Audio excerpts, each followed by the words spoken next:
John Wayne Gacy was a respected member of his community. He was a successful businessman, a family man, and a volunteer. He regularly performed as Patches the Clown at fundraising events and at kids' birthday parties. He also lived a double life as a serial killer, where he did unspeakable things to the victims he preyed upon.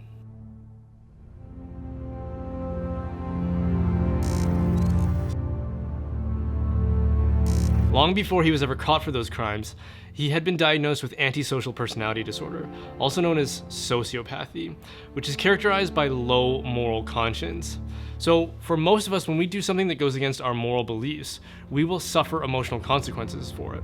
We'll experience emotions like regret and guilt and anxiety. But for your average sociopath, they don't suffer the same kind of emotional distress that most of us would for having done something that we would consider morally wrong.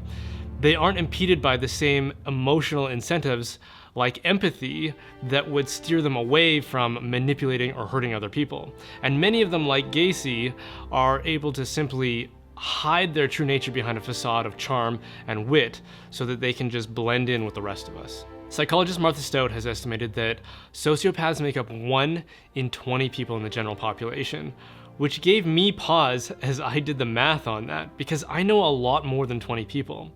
And suddenly the behavior of some difficult people in my life suddenly started to make sense.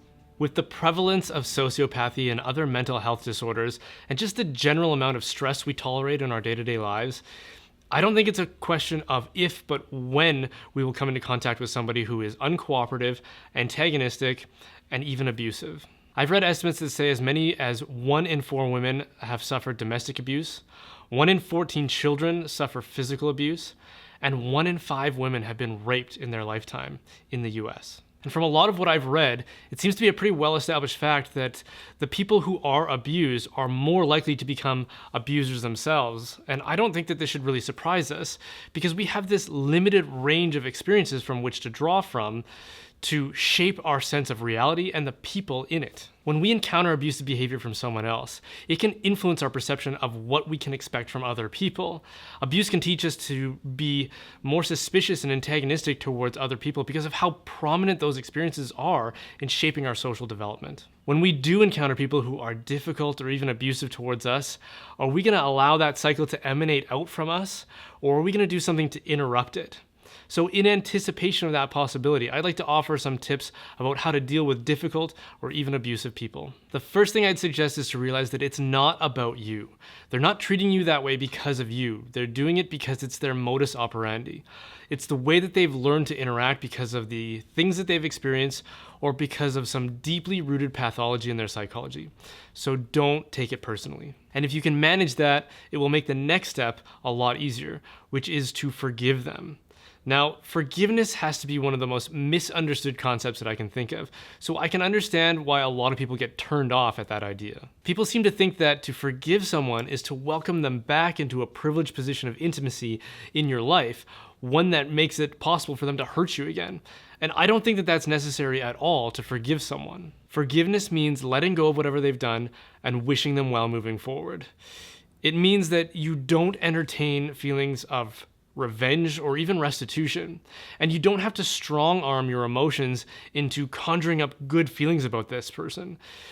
You don't have to like them to forgive them. And again, if you can remember that this isn't personal, they didn't do this to you because of something about you, but rather it had everything to do with who they are and how they operate, it should make this idea of forgiveness a little easier to swallow. And in the end, it liberates you most of all because you can get on with your life without letting what happened overshadow other aspects of your life. It will prevent that experience from shaping your perception of other people the way it did to your abuser when something similar happened to them. The last step is about how you respond to immediate instances of antagonism or even abuse. Do you trade insult for insult, or is there a better way?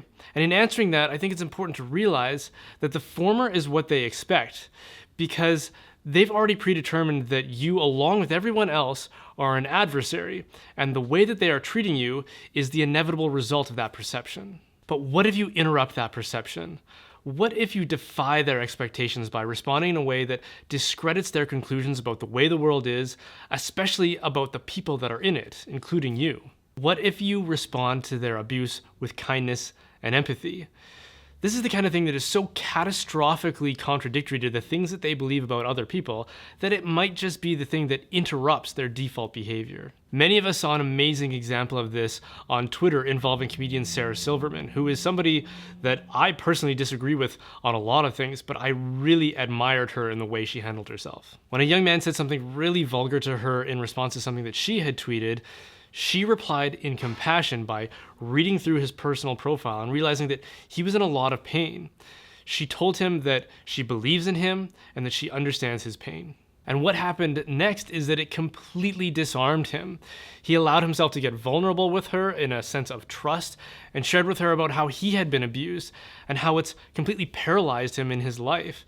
And her response to that was to rally all of her followers around him in support of him to see if anybody could help him. That's the kind of thing that nobody, especially her abuser, expected. And because it's so unexpected, it's the kind of thing that shakes us loose from our default way of treating other people, and it allows us to see the goodness in others. That example is a true moment of what I think Jesus meant by turning the other cheek.